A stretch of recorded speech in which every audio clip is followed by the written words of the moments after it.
Ever since my husband's company found its footing, he morphed into a stranger. His affair with another woman became brazen, as if he didn't care about hiding it anymore. When I confronted him, he dismissed my concerns with a mocking laugh. "You're worthless, living off my earnings. Be thankful I even bother with you," he spat, his contempt oozing with every word. "Get a job if you're so unhappy." Defiant, I accepted his challenge. Landing a position at his family's company, I plotted my retaliation against Michael. I'm Karen, once content as a 34-year-old homemaker, while Michael, my 36-year-old husband, managed a printing business. Our romance sparked in the corridors of our workplace. He was in sales and I in illustrations. Our love story culminated in marriage when I was 26. Once we settled into our routine, he made the bold move of resigning from his job, proposing the idea of launching a new venture together. Uncertain, I sought counsel from our trusted business partner, Bob, with whom we shared past collaborations. Bob, a seasoned CEO known for his diverse business ventures and adeptness in advertising, readily lent his support. Bob backed our endeavor and even contributed funds. I recounted, "Karen's illustrations have always impressed me," Bob remarked, his praise leaving me humbled. With gratitude, we vowed to steer our company to triumph. Just the two of us, I affirmed to Bob as we embarked on our entrepreneurial journey.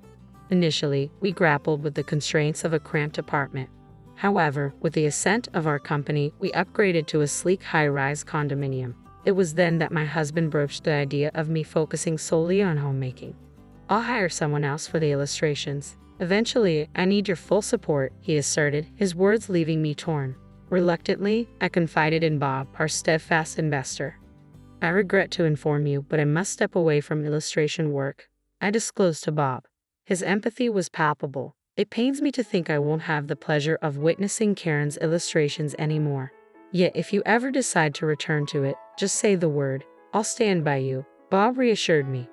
"Thank you, truly," I expressed my gratitude. And thus, I embraced the role of homemaker to bolster my husband's aspirations. However, my passion for drawing persisted, finding solace in sharing my illustrations on Instagram. The unexpected warmth of response has become my clandestine delight. As my husband's business flourished, our lifestyle mirrored its success. His investments yielded opulent returns, evident in the acquisition of a new car and bespoke suits from prestigious labels. While I deemed these indulgences excessive, I recognized their significance in his role as the company's figurehead. Despite his demanding schedule, he remained steadfast in our tradition of sharing dinner at home. It was a solemn pact, a sanctuary carved out for just the two of us amidst the chaos. Over these meals, he divulged the company's forthcoming ventures, a privilege that filled me with contentment. Supporting his ambitions became my source of joy. I once believed our harmonious routine would endure indefinitely. Despite the company's continued prosperity, subtle shifts began to emerge in my husband's demeanor. Gone were the animated discussions about business during our dinners. "How's everything at the company?" I inquired, met with lukewarm responses. "Everything's fine," he'd mutter, his enthusiasm conspicuously absent. Persistently, I probed for more details, only to be met with terse rebuttals. "Don't pry, you wouldn't understand. You're always here. I shouldn't have to explain every little detail." His words pierced through me, a stark departure from the understanding and camaraderie we once shared. I attempted to rationalize his behavior as fatigue or stress, but that night, as he silently retreated to our room after dinner, I couldn't shake the feeling of unease settling in. This pattern persisted, with my husband increasingly opting for dinners away from home. Feeble justifications of social obligations or client meetings replaced our once sacred mealtime together.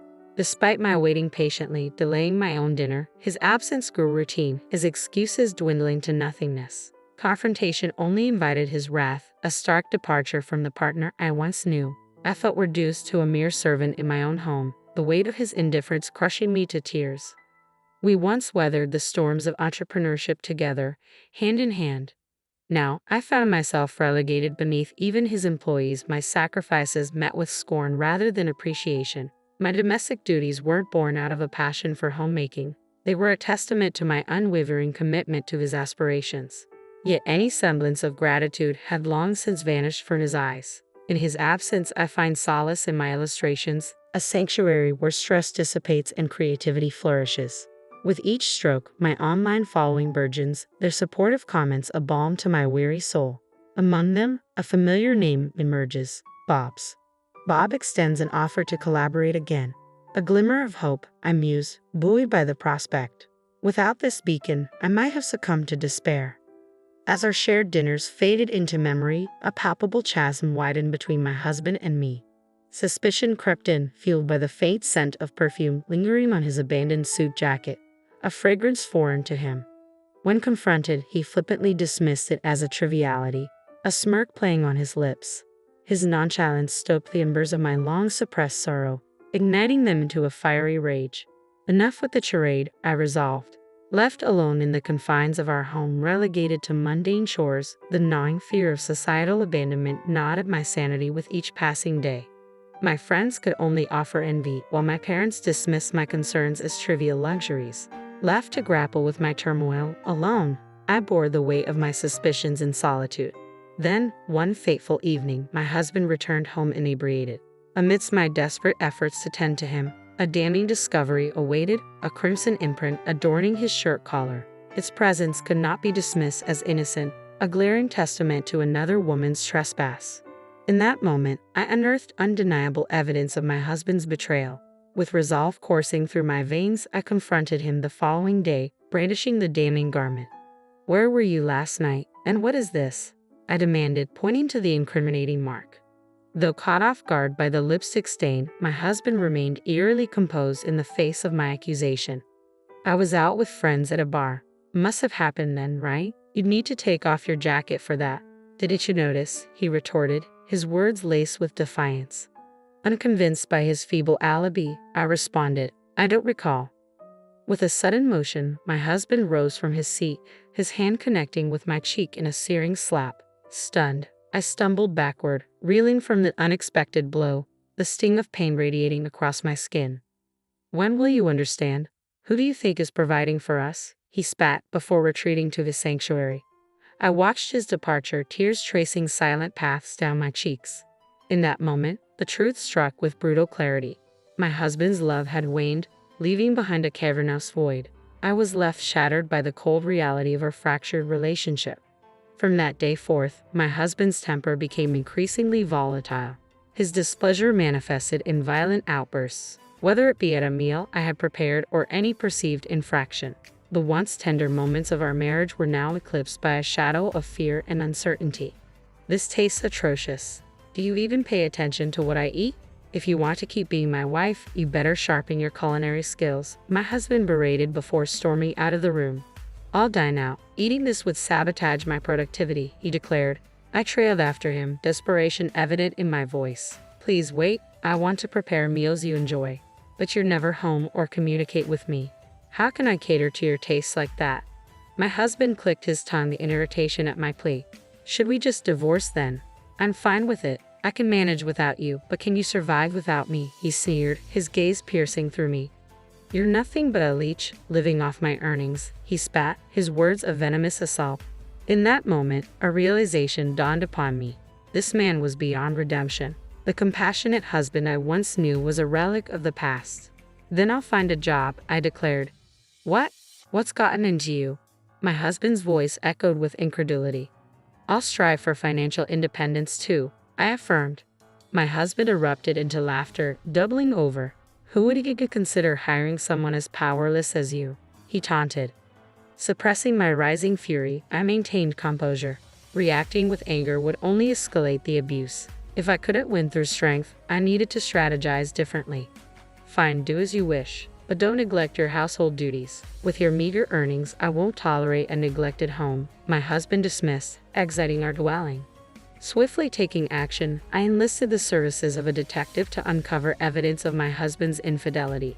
The findings were damning, a trove of incriminating photographs capturing my husband's dalliances with extravagantly dressed women, reveling in drinks and discreet hotel entrances. It was a mosaic of betrayal, with not just one, but several women ensnared in his web of deceit. Yet as I surveyed the evidence and listened to the detective's report, a peculiar calm washed over me. There was no rage, no sorrow, only a pragmatic acknowledgement of the situation. The ostentatious behavior that had once irked me now served as a conduit for undeniable proof. 1 week later, adorned in my finest attire, I ascended to a restaurant atop a luxurious hotel. Despite my efforts, I felt out of place amidst the opulent clientele. With a hesitant step, I approached the reserved table, where Bob awaited. My apologies for the delay, I offered, but Bob's warm smile assuaged my apprehension as he motioned for me to take a seat. Karen, no need for apologies. I've been eagerly anticipating our meeting. Your presence is worth the wait, Bob reassured, casting aside any notion of inconvenience. Bob had played a pivotal role in our journey to independence, generously backing us financially when my husband and I decided to venture out on our own. Now, he held a prominent position as the president of my husband's parent company. I'm immensely grateful for your unwavering support during our leap to independence. Your confidence in us meant the world. I expressed my gratitude. Bob chuckled warmly. It was a no-brainer for me. After all, our history together made it an easy decision, he replied. It's evident the company is thriving under your guidance, I observed. A hint of seriousness crossed Bob's features at my remark. Yes, it's progressing well, but today our focus is on your acceptance of my invitation, correct? He redirected, his smile returning to reassure me. Yes, indeed, I affirmed, straightening in my seat and extending a warm greeting. Reflecting on our past interactions, I recalled Bob's genuine admiration for my illustrations. He had been instrumental in providing funding for our venture into independence, recognizing the value I brought to the table. Moreover, he had been the lone voice cautioning against the path of becoming a homemaker. Though we had lost touch, Bob's reemergence in my life through social media rekindled our connection, leading to regular exchanges via email and text messages. You always had a keen understanding of my illustrations, didn't you? I remarked. I've been a fan of your work for quite some time. I'm thrilled you never gave up on illustrating. Your decision to reach out to me caught me off guard, though, Bob confessed. Bob had extended offers for me to join his team as an illustrator on multiple occasions, but my domestic responsibilities had always stood in the way. However, after much contemplation, I had recently made the decision to accept his proposal. In a recent conversation with my husband, Bob had seemed hesitant yet determined. And now, as he locked eyes with me, a sense of anticipation hung in the air.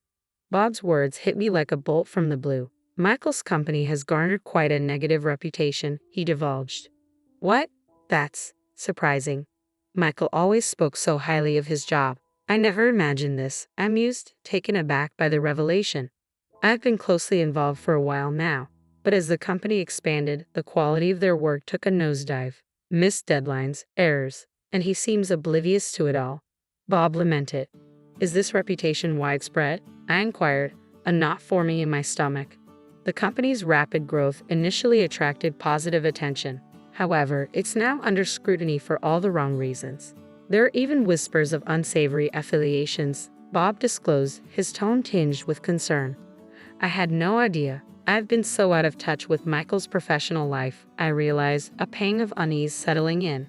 To lighten the mood, Bob chimed in cheerfully, You'll be creating illustrations for us from now on. No need to outsource anymore.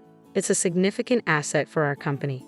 I appreciate your understanding and flexibility regarding my family commitments. I express my gratitude. No worries at all. We believe in maintaining a healthy work-life balance for our employees, Bob reassured with a smile. And so, I embarked on my journey working for Bob. With my sole focus on illustration tasks, there was no need for me to commute to the office. Bob graciously granted me the opportunity to work remotely, allowing me to seamlessly juggle my household responsibilities. The sheer joy of creating art, once confined to a hobby, now bloomed into a fulfilling profession. However, amidst the satisfaction of my work, I couldn't shake the longing to have more control over my time, to pursue my passion without constraints imposed by domestic duties and supporting my husband. With my newfound income, I believed I could sustain myself independently.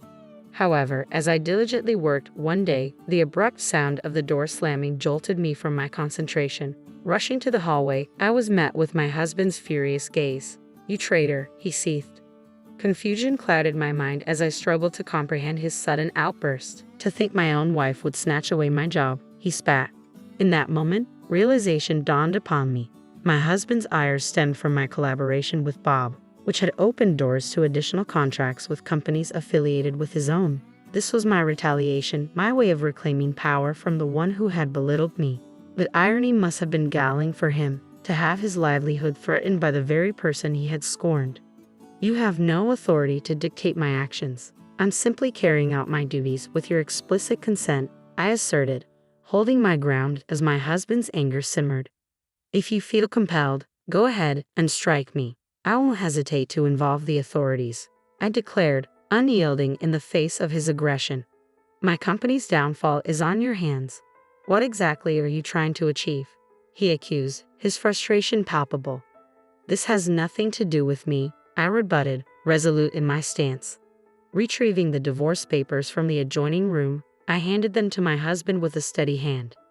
We're no longer bound by matrimony. Let's not prolong this any further, I stated firmly, severing the ties that bound us together. You're divorcing me over my company's struggles. You're just after my money, aren't you? I retorted, stung by his accusation. I could have ended this marriage whenever I please, but I chose to wait. Now that I'm successful and earning, suddenly it's convenient for you to walk away. Wait a moment. Let's discuss the future of the company first before we rush into divorce. We founded it together, remember? You're the one who ousted me from that company, my husband interjected, a hint of desperation creeping into his voice. I've severed all ties with that company, and I intend to seek proper compensation, I asserted firmly, unyielding in my resolve. Michael's frustration was evident, his agitation palpable as he gnawed on his lip in vexation. How shameless can you be? You have no right to talk about compensation when you're the one initiating the divorce. Do you even realize how many times you've hurt me and your affairs? I had undeniable proof, I retorted, brandishing the incriminating photographs.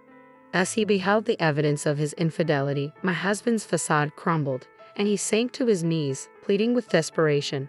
Please, I beg of you. The company's on the brink of collapse. I can't handle the added burden of compensation or a divorce. I need your support now more than ever. Everyone has abandoned me the moment they caught wind of our troubles.